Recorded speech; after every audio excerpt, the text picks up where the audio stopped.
말씀은 우리에게 정말 많은 영혼을 주고 있다고 하는 것입니다. 그래서 이 주님이 명령하신 이 아이가 죽은 것이 아니라 찬다 라고 하는 이 말씀으로 우리가 새로운 시각으로 믿음을 가지고 바라보는 게 필요하다고 하는 것입니다. 이처럼 다가오는 믿음의 시련을 이기는 것은 새로운 시각으로 우리가 바라보는 믿음을 가지는 겁니다.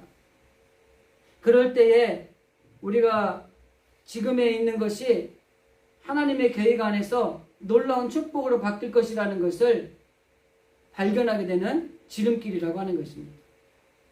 자, 마지막으로 한 가지만 더 말씀을 드리면, 믿음의 시련이 다가올 때 우리가 이겨낼 수 있는 믿음은 하나님의 능력을 체험하는 믿음이에요. 우리가 흙으로 지어졌기 때문에 연약합니다. 그래서 어려운 일을 만나면 자꾸 흔들려요. 근데 우리 하나님이 이 흔들린 우리를 붙잡아 주시는 거예요. 근데 붙잡아 주는데 뭘로 붙잡아? 하나님의 말씀, 하나님의 능력으로 붙잡아 주시는 거예요. 자, 오늘 우리가 읽을 말씀을 보면은 앞에 언급한 데 말씀을 정리하면 예수님은 두려워하지 말고 믿기만 하라 라고 하는 믿음의 말씀을 주신 거예요. 이 아이가 죽은 것이 아니라 잔다 라고 하는 소망의 말씀을 주신 거예요. 그리고 41절 42절에 보면 그 죽은 아이에게 주님이 능력의 말씀을 전파합니다. 뭐라 그래요? 달리다굼. 이거를 번역하면 소녀야 일어나라 하시니 그 소녀가 일어났다. 능력의 말씀이 선포된 거예요. 우리는 이 신앙생활을 하면서 이런 하나님의 능력을 체험하는 삶을 살아가는 믿음의 사람들이 되어야 되는 것입니다. 아마 모르긴 몰라도 수도 없이 많은 체험들을 하셨을 겁니다.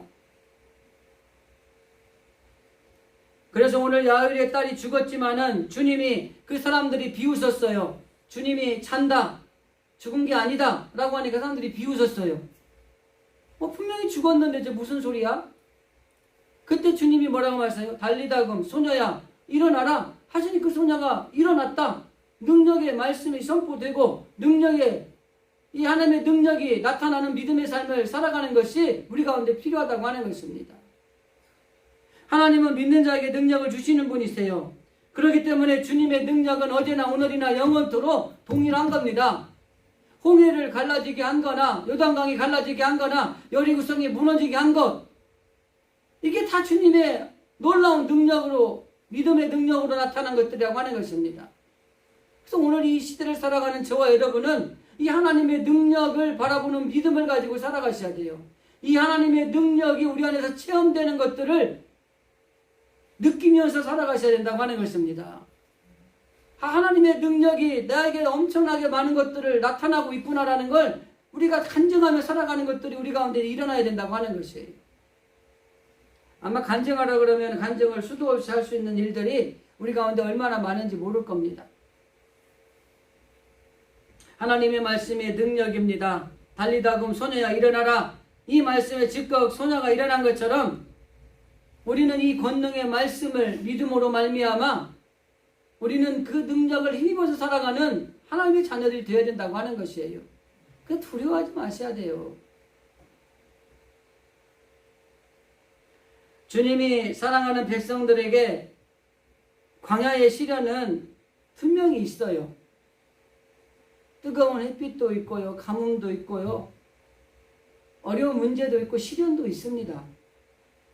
우리가 살아가는 이 시대도 마찬가지예요. 어렵고 하고 두렵게 하는 일들이 많아요.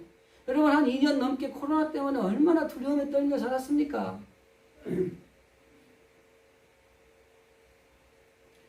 정말 중요한 것은 이런 어떤 시련이 있다고 할지라도 이 시련과 이 위기는 우리의 믿음을 다시 한번 드러나게 하는 시금석 같은 역할을 하는 거예요. 그래서 우리의 믿음이 얼마나 연약한가, 우리의 믿음이 얼마나 하나님을 향하여 붙들고 있는가, 이거를 깨닫게 하기 위한 과정 속에 믿음의 시련이 오는 거예요.